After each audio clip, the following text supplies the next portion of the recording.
राधे राधे, जय श्री कृष्णा।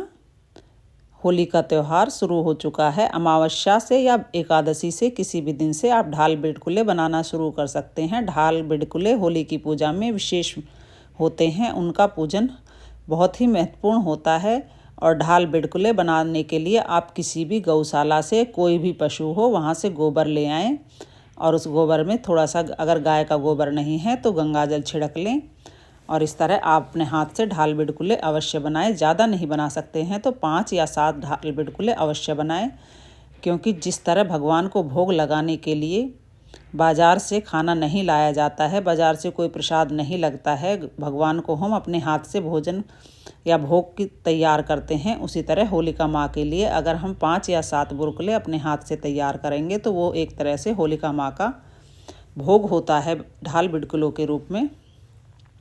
तो किसी भी पूजा को शुरू करने से पहले सबसे पहले नारियल की शुरुआत की जाती है। इसके लिए आप 2 दिए ले लें, जो भी आप यूज़ किए हुए दिए भी ले सकती हैं, और उसके अंदर आप 2 कंकड़ डाल लें जिससे वो नारियल बजे और उस दोनों को नारियल की शेप में इस तरह, जिस तरह मैंने तैयार किया है, आप तैयार कर कर एक नारियल बना लें। अब देखिए मैंने नारियल तैयार कर लिया है। आप चाहें तो 2 नारियल भी तैयार कर सकते हैं, एक सुबह की पूजा के लिए, एक शाम की पूजा के लिए। उसके बाद हम एक सुपारी बना लेंगे, क्योंकि सुपारी में भी पूजा का बहुत महत्व होता है।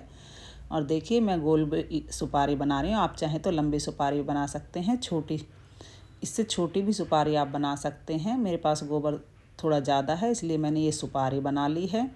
और सुपारी के बाद हम सिलबट्टा बना लेंगे, क्योंकि सिलबट्टा का हमारी पूजा में विशेष महत्व होता है। हमारी रसोई में सिलबट्टे का बहुत ही काम होता है। उसके बाद हम एक चूल्हा बनाएंगे। चूल्हे में हम 3 तरफ से उसकी बाउंड्री बना देंगे चूल्हे की, और आगे से उसे हम खुला छोड़ देंगे होलिका माँ की पूजा में। और हमारे सभी के जीवन में चूल्हे का विशेष महत्व होता है। चूल्हे के अंदर भी हम होल कर देंगे, और चूल्हा बनाया तो रोटी भी अवश्य ही बनाएंगे। उसके बाद हम एक गोल गोल रोटी बना लेंगे, छोटी बड़ी मोटी जैसी भी आप बनाएं, गोल रोटी बना लें। उसमें भी, रोटी में भी आप छेद कर दें।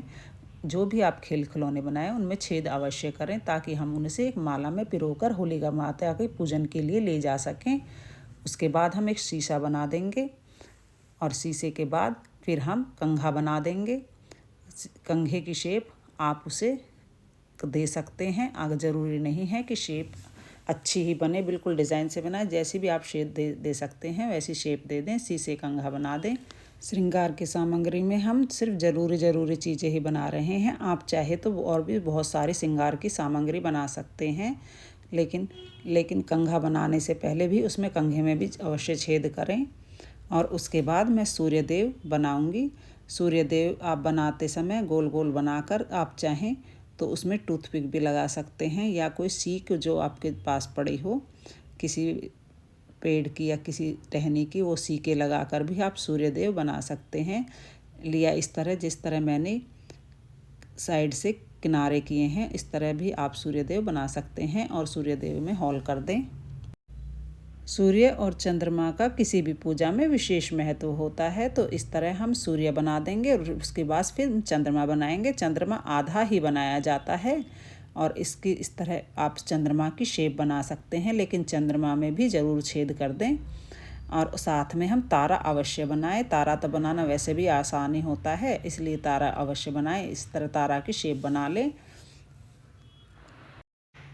और इस तरह सभी खेल खिलौने बनाकर जो भी हम बना सकते हैं वह ज़रूर बना लें। अब बनाते हैं हम, सबसे ज़्यादा जो ज़रूरी होता है वह होता है बिडकुले।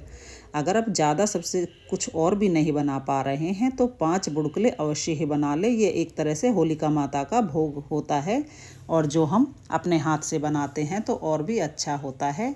और इस तरह आप गोल गोल बुडकुले बना सकते हैं, गोल भी बना सकते हैं, या जैसे मैंने शेप दी है इस तरह भी आप बुडकुले बना सकते हैं। और इस तरह आप ढाल बना लें। आपके परिवार में जितने भी सदस्य हों उनके लिए एक ढाल अवश्य बना लें। अगर ज़्यादा भी नहीं बना पा रहे हैं तो 1-2 ढाल अवश्य बनाएं, एक सबसे आगे के लिए, दोनों तरफ लगाने के लिए माला में। इस तरह आप गोल गोल ढाल भी बना लें और बिडकुले भी बना लें।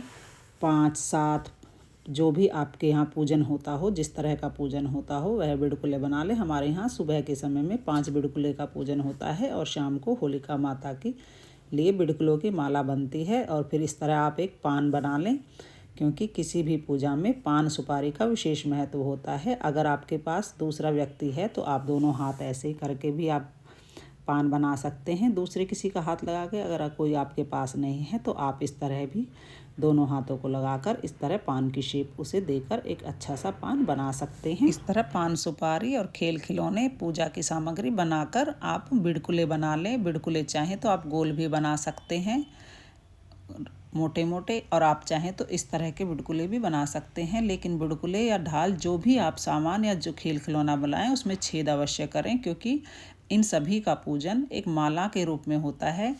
उस माला के रूप में हम होलिका माँ को ये प्रसाद ग्रहण कराते हैं कि हमने माता रानी आपके लिए सब कुछ तैयार किया है जो एक गृहस्थ के लिए होता है। श्रृंगार की सामग्री, खेल खिलौने जो भी हमने तैयार किया है, इसे पूजा में आप ग्रहण करें और हमारे घर में सुख शांति और समृद्धि हो। इस प्रकार बिडकुले बनाते समय आप होलिका माँ का ध्यान करें और सभी सामग्री अच्छे से बनाकर उनका फिर पूजन करें। आप चाहें तो 5, 7, 11 जितनी संख्या में आप बिडकुले बना सकते हैं बना लें। 5 ढाल बना लें, 5 नहीं बना सकते हैं तो 2 अवश्य ही बना लें। इस तरह आप ढाल बिडकुले बना लें। और किसी किसी के यहाँ होलिका माता भी बनाई जाती है। अगर आपके यहाँ होलिका माता बनाई जाती है, आप तो होलिका माता की एक आकृति बना लें। आकृति भी नहीं बना सकते हैं तो गोल गोल इसी तरह उन्हें होलिका माँ के रूप में पूजन उसका कर सकते हैं। और बिडकुले और जितनी ज़्यादा संख्या में हो उतनी ज़्यादा बना लें।